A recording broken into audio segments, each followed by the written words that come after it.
미사일이 날아옵니다. 이란 테헤란에서 이스라엘 예루살렘으로. 두 나라는 국경이 닿지도 않는데 서로를 겨냥합니다. 이 기묘한 현상의 뒤에는 70년 전 비밀 우정과 그것을 단 일주일 만에 끄는 한 혁명가의 결정이 숨어 있습니다. 1950년대 중동을 돌아봅시다. 소련의 위협, 아랍 세계의 포위. 이런 위기 속에서 이스라엘과 이란은 예상 밖의 결정을 합니다. 비밀 동맹을 맺는 것이죠. 석유에서 첩보 활동까지 30년간 모든 것이 깊이 연결되었습니다. 그런데 1979년 호메이니의 혁명이 모든 것을 단절합니다. 30년의 우정이 일주일 만에 무너지죠. 그 선택의 대가는 무엇이었고, 오늘의 미사일로 그 역사가 어떻게 되돌아오고 있는지 지금부터 밝혀질 것입니다. 그 대담한 선택은 사실 가장 차가운 계산에서 출발했습니다. 1948년 5월 이스라엘이 건국을 선포합니다. 사방은 아랍 국가들의 적으로 둘러싸였죠. 그런데 의외의 손이 먼저 내밀어집니다. 페르시아의 땅 이란이었습니다. 이란은 튀르키예에 이어 두 번째로 이스라엘을 사실상 승인한 무슬림 다수국가가 됩니다. 왜였을까요? 답은 지도 위에 있었습니다. 북쪽에는 소련의 그림자, 서쪽에는 적대적인 이라크. 이란의 팔라비 왕조는 자신의 생존을 위해 미국과 가까운 모든 친구가 필요했습니다. 이스라엘 초대 총리 다비드 벤구리온은 이 상황을 일찍부터 꿰뚫고 있었습니다. 그가 세운 외교 원칙은 주변부 동맹, 영어로 페리퍼리 독트린이라 불렸죠. 아랍 국가들로 둘러싸인 첫 번째 포위망을 뚫기 위해 그 너머의 비아랍 국가들과 손을 잡는다는 전략이었습니다. 튀르키예, 이란, 에티오피아. 이들이 그 외곽 동맹의 새 기둥이었죠. 1953년 쿠데타 이후 친서방 성향의 모하마드 레자 팔라비샤가 권력을 굳히면서 두 나라의 관계는 본격적으로 깊어집니다. 이스라엘은 아랍 포위망을 뚫을 통로가 필요했고, 이란은 미국 무기의 안정적 공급선이 필요했죠. 흥미로운 점은 이 관계가 늘 비공식이었다는 사실입니다. 이란은 다른 무슬림 국가들의 시선을 의식해 이스라엘을 공식적으로 승인하지는 않았습니다. 대사관 대신 무역대표부, 대사 대신 사실상의 사절. 외교의 형식은 모호했지만 실질은 단단했죠. 종교도 문화도 언어도 달랐습니다. 그러나 생존이라는 한 단어 앞에서 이 모든 차이는 사소해집니다. 위협받는 자들끼리 손을 잡는 것. 그것이 중동 외교의 첫 번째 문법이었습니다. 그리고 그 손은 종이 위 서명에 머물지 않았습니다. 두 나라의 우정은 석유광과 비행기, 그리고 미사일 설계도로 이어졌습니다. 1967년 이스라엘이 이집트, 시리아, 요르단 연합군을 단 엿새 만에 제압한 6.1 전쟁 직후 두 나라는 에일라트 아슈켈론 파이프라인 건설에 합의합니다. 1970년 1월 완공된 이 석유관을 통해 이란은 이스라엘 석유 수요의 상당 부분을 공급하기 시작합니다. 아랍 국가들이 봉쇄로 이스라엘을 질식시키려 할 때 페르시아만의 원유가 홍해를 돌아 지중해로 흘러들어간 것이죠. 이 파이프라인의 의미를 잠시 짚어봅시다. 길이만 254km.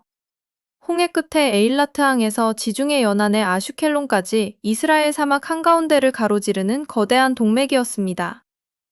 아랍 국가들이 수에즈 운하를 봉쇄해도 이란 원유는 이 길을 통해 유럽 시장까지 닿을 수 있었죠. 이스라엘에게는 생존선이었고 이란에게는 새로운 수출 채널이었습니다. 엘알 항공의 여객기는 텔아비브와 테헤란 사이를 정기적으로 오갔습니다. 이스라엘 사업가가 테헤란 시장에서 거래를 마치고 그날 저녁 텔아비브로 돌아오는 일상이 가능한 시대였죠. 테헤란에는 이스라엘인 거주자가 수백 가구 단위로 자리 잡았고 자녀들을 위한 학교까지 운영되었습니다. 첩보의 영역은 더 깊었습니다. 이스라엘의 정보기관 모사드는 이란의 정보기관 사바크의 창설과 훈련에 깊숙이 관여했습니다. 같은 적, 같은 위협 앞에서 두 정보기관은 자료를 공유하고 작전을 협력했죠. 쿠르드 게릴라 지원, 이라크 정세 분석, 소련 동향 추적. 보이지 않는 전선에서 두 나라는 사실상 한 팀이었습니다. 무역 규모는 어느 정도였을까요? 1979년 시점에 이스라엘은 거래로 인해 이란에 약 10억 달러의 채무를 지고 있었습니다. 그 정도로 두 나라의 경제는 깊숙이 얽혀 있었죠. 지금으로 치면 한 나라의 연간 석유 수입 예산을 통째로 외상으로 주고받은 셈입니다. 가장 비밀스러운 협력은 따로 있었습니다. 1977년부터 1979년까지 양국은 프로젝트 플라워라는 합동 군사 프로젝트로 미사일 개발까지 시도하죠. 단순한 무기 거래를 넘어 함께 무기를 만드는 단계였습니다. 이란이 자금을 대고 이스라엘이 기술을 제공하는 구조였습니다. 사정거리 수백 킬로미터의 지대지 미사일을 함께 설계한다는 구상이었죠. 석유, 항공, 무역, 미사일. 30년에 걸쳐 두 나라는 모든 영역에서 엮여 있었습니다. 그런데 1979년 2월, 한 노인이 파리에서 테헤란행 비행기에 오르면서 모든 것이 흔들리기 시작합니다. 호메이니가 돌아왔습니다. 망명 15년 만에 귀국이었죠.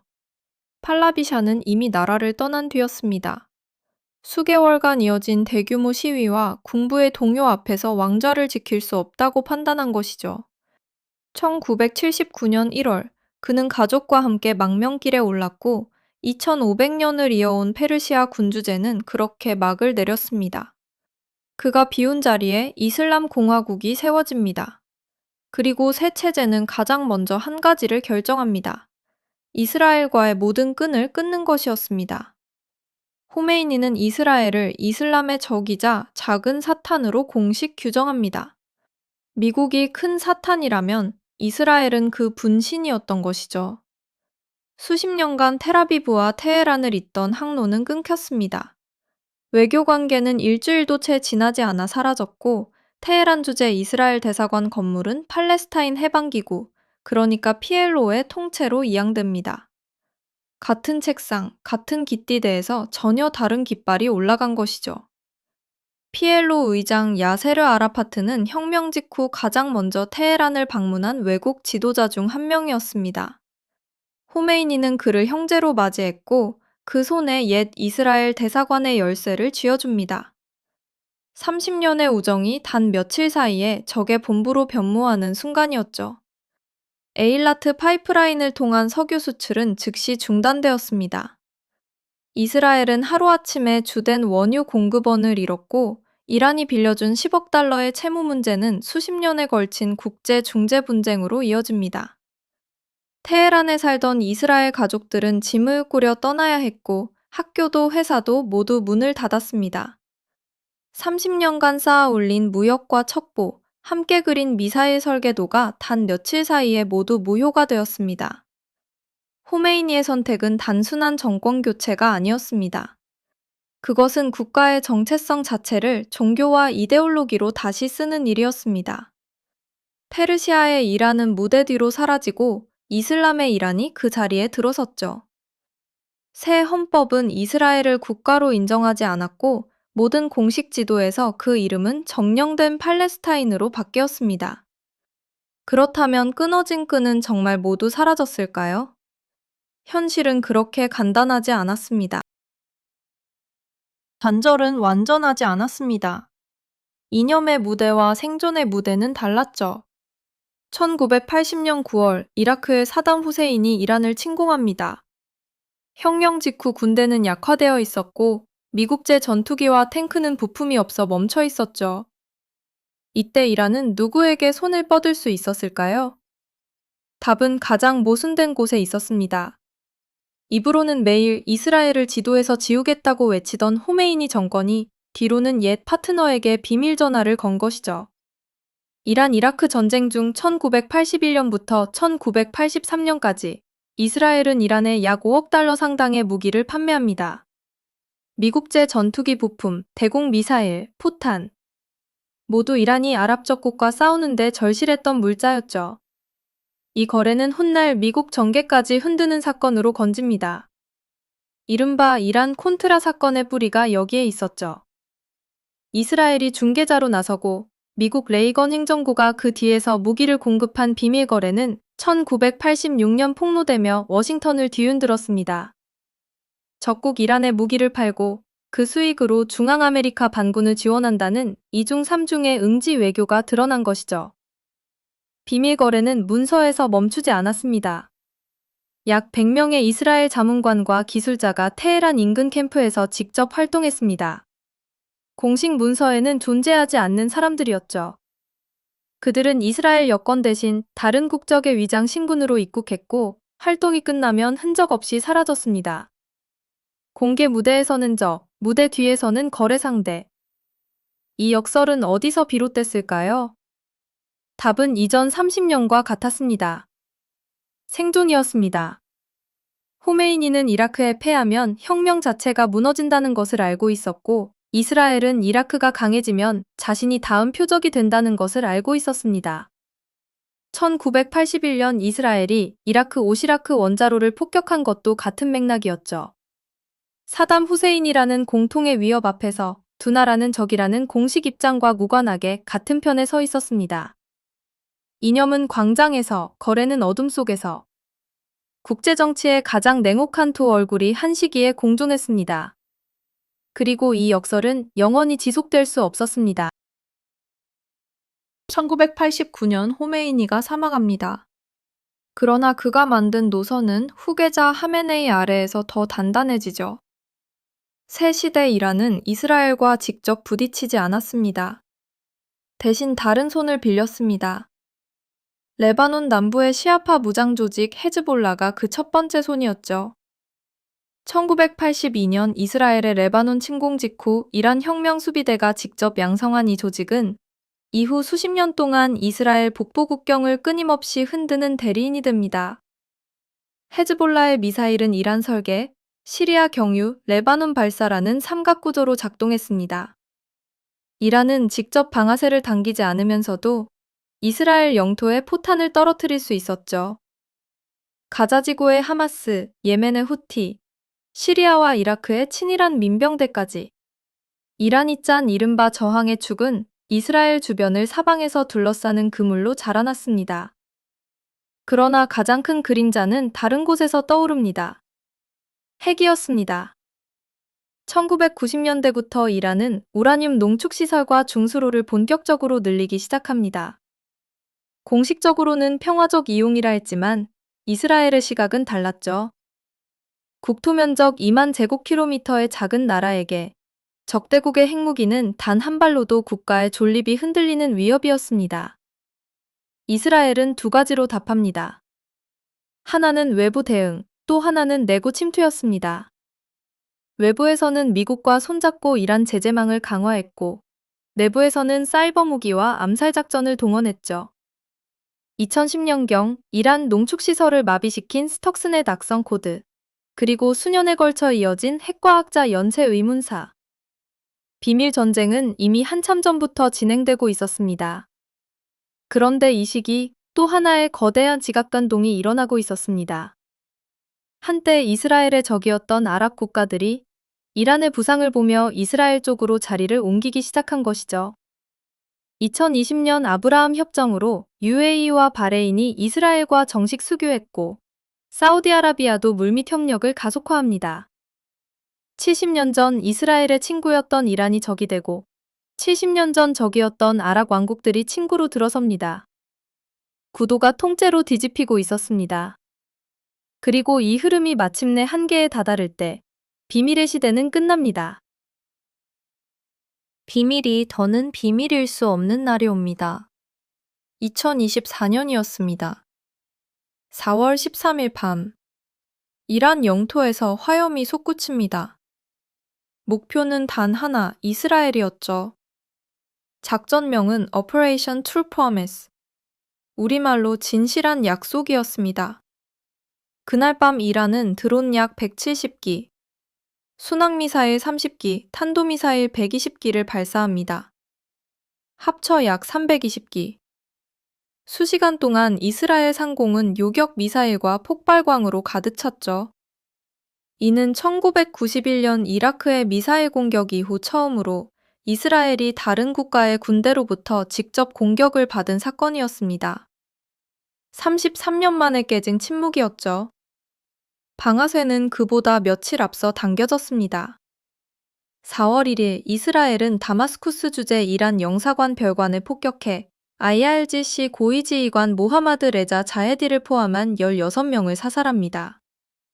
이란 입장에서 그것은 자국 영토 공격에 준하는 도발이었죠. 이스라엘은 미국, 영국, 프랑스, 요르단과 함께 다층 방공망을 가동합니다. 아이언돔, 데이비드 슬링, 에로우 시스템이 동시에 작동했고 미군 전투기와 요르단 공군까지 자국 상공을 통과하는 이란 발사체를 격추했죠. 발사된 약 320기 중 절대 다수가 표적에 닿기 전에 무력화됩니다. 주목할 점은 요르단의 행동입니다. 한때 이스라엘의 적이었던 아랍 왕국이 이란 미사일을 자국 영공에서 격추했죠. 70년 전 외교 지도가 그대로 뒤집혔다는 가장 선명한 증거였습니다. 같은 해 10월 이란은 다시 약 180발의 탄도미사일을 발사합니다. 이번에는 더 빠르고 더 정확했습니다.